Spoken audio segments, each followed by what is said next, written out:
Hi friends, నేను మీ వల్లి వద్దరాజు. చాలా కమ్మగా ఉండే అటుకుల పప్పు 5 నిమిషాల్లోనే తయారు చేసుకోవచ్చు. దీనికి కావాల్సిన పదార్థాలు: కొన్ని పల్లీలు, పచ్చిశనగపప్పు, మినపప్పు, పచ్చిమిర్చి, ఆనియన్స్, వెల్లుల్లి తరుగు, అల్లం తరుగు, కరివేపాకు అండ్ కొత్తిమీర, మరియు ఆవాలు, జీలకర్ర కూడా. ముందుగా అటుకుల్ని 2 సార్లు బాగా కడుక్కుని వాటర్ లేకుండా స్ట్రెయిన్ చేసుకుని సైడ్కి పెట్టుకోవాలి.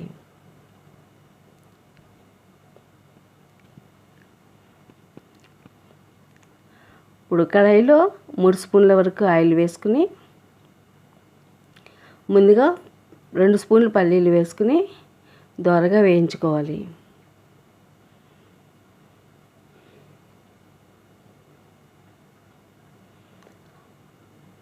అర స్పూన్ ఆవాలు, జీలకర్ర ఒక అర స్పూన్ కూడా వేసుకుని అవి చిట్టుపట్టులాడేలాగా వేయించుకోవాలి. 1 స్పూన్ పచ్చిశనగపప్పు కూడా వేసుకుని వేయించుకోవాలి.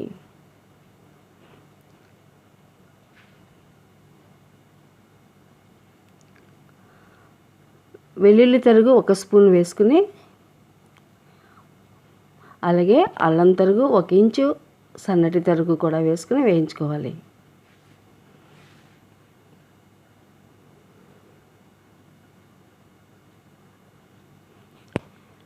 రెండు పచ్చిమిర్చి పొడవుగా కోసుకుని పోపులో వేసుకోవాలి. పోపు అంతటిని కలుపుకుంటూ దోరగా వేయించుకోవాలి.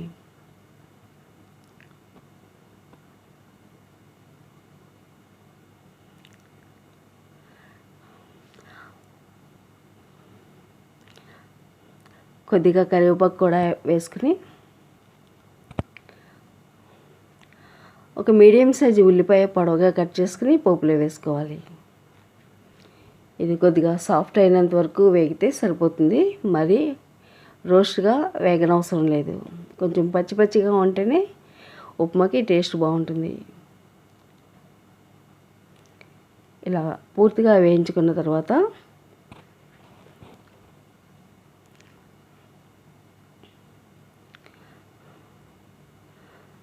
రుచికి సరిపడా ఉప్పును కూడా వేసుకోవాలి. అలాగే 1/2 స్పూన్ పసుపు వేసుకుని పోపు అంతా బాగా సాల్ట్ పోపుకి పట్టేలాగా బాగా వేయించుకోవాలి.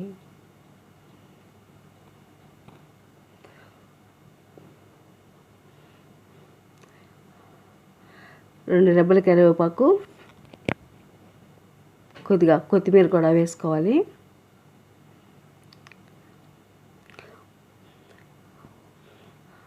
వాటర్ లేకుండా స్ట్రెయిన్ చేసుకున్న అటుకులను కూడా పోపులో వేసేసుకుని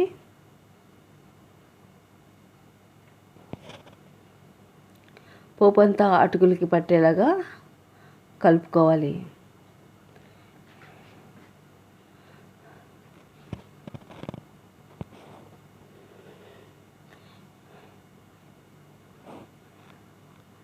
ఒక నిమిషం అలా కలుపుకున్న తర్వాత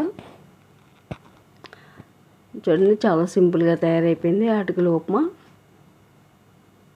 టేస్ట్ కూడా చాలా బాగుంటుంది. ఇందులో మనం వాటర్ అస్సలు వేయడం లేదు. ఒక అరచెక్క నిమ్మరసం కూడా యాడ్ చేసుకుని